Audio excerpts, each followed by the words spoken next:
All right, let's get right into it. Today we're tackling a question that is for so many people just incredibly frustrating. Why does that awful spinning sensation of vertigo, specifically BPPV, keep coming back? We're going to solve that mystery. You know the feeling, right? The world suddenly starts spinning like crazy. You go to a doctor, they do this special maneuver, and poof, it's gone. You feel normal again. But then, a few months later, maybe a year, it's back. And you're left wondering, what is going on? Is this just random? Well, as it turns out, it's not random at all. So just to make sure we're all on the same page, let's do a super quick refresh on what BPV is. Deep inside your inner ear, you've got these little calcium crystals, otoconia. They're supposed to stay put and help your brain sense gravity. But sometimes they break loose and drift into these canals where they just don't belong. And that's what sends those haywire "you're spinning" signals to your brain. The treatment basically just guides them back home. The real question is, why do they keep breaking loose in the first place? Okay, so just how big of a deal is this recurrence thing? Is it a bit of bad luck for a few people, or is something bigger going on? Well, the numbers, they're pretty eye-opening. Yeah. According to some long-term studies, the recurrence rate for BPV can get as high as 65%. Let that sink in. That means for almost 2 out of every 3 people, getting it fixed once is just not the end of the story. This isn't some rare thing, it's practically part of the BPV experience. And here's the kicker. This isn't some problem that waits around for years to pop up again. One study found that for people who had it come back, a whopping 80% of the time, it happened within the first year. So that tells you something, right? The treatment works, but it's not fixing the underlying reason those crystals are unstable. It's often an active, ongoing issue. So, if we're going to solve this mystery, we've got to look for clues. And like any good investigation, researchers started by asking a pretty simple question. Are certain people more likely to get this again and again? And right away, a few patterns started to emerge. We see about a 32% recurrence rate for older folks and for women. Now, that slightly higher risk for women is interesting. It's thought to be linked to hormonal changes after menopause, which can affect things like bone density. And that, well, that's a little bit of foreshadowing. We'll come back to that idea. Another huge clue? Head trauma.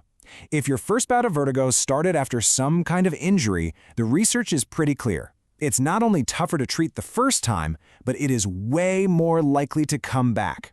That initial impact can cause damage that just makes those little crystals less stable for the long haul. But here's where the investigation took a really surprising turn, because the biggest clues of all weren't about age or gender or even past injuries. They were hiding in plain sight in the health of our entire body. You see, it turns out that the stability of those tiny crystals in your inner ear might have everything to do with the health of your heart and your blood vessels. It's a wild connection, I know. But this is where the mystery really starts to crack open, linking this very local problem in your ear to some much bigger body-wide health issues. And wow, this chart just says it all. I mean, look at these numbers. For patients with high cholesterol, that's hyperlipidemia, the recurrence rate was almost 68%. For high blood pressure, nearly 56%. And for people with diabetes, more than half had their vertigo come back. These aren't just small links. These are the single strongest risk factors they found. So why? What's the connection? Well, it all comes down to your tiniest blood vessels.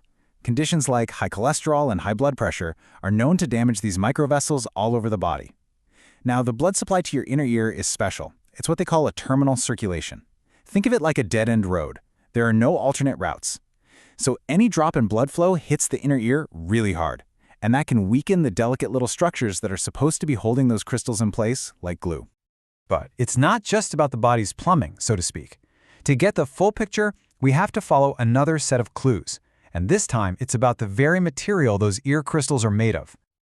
So let's zoom in on these otoconia again. They aren't just little rocks floating around. They're complex biological structures. Basically, they're tiny bits of calcium carbonate built around a protein center. And because they're made of calcium, their health is directly tied to how your body manages calcium overall. And this sets off a really clear chain reaction. See, it often starts with low vitamin D, which you absolutely need to absorb calcium properly. That can lead to poor calcium metabolism, which is the classic sign of things like osteoporosis. But this doesn't just make our bones weaker, it seems to affect our ear crystals too. They can become fragile, brittle, and way more likely to just break off and cause trouble. And wouldn't you know it, the data backs this up perfectly. You see a recurrence rate of over 40% in patients with osteoporosis or its precursor, osteopenia. And it's almost 39% for people with a vitamin D deficiency. That's nearly double the rate for people without these issues. It's a powerful, powerful link between our bone health and our balance. So we followed all these different clues, from demographics, to our blood vessels, to our bone health. What does this all mean when we put it all together? This table really just brings it all home, doesn't it?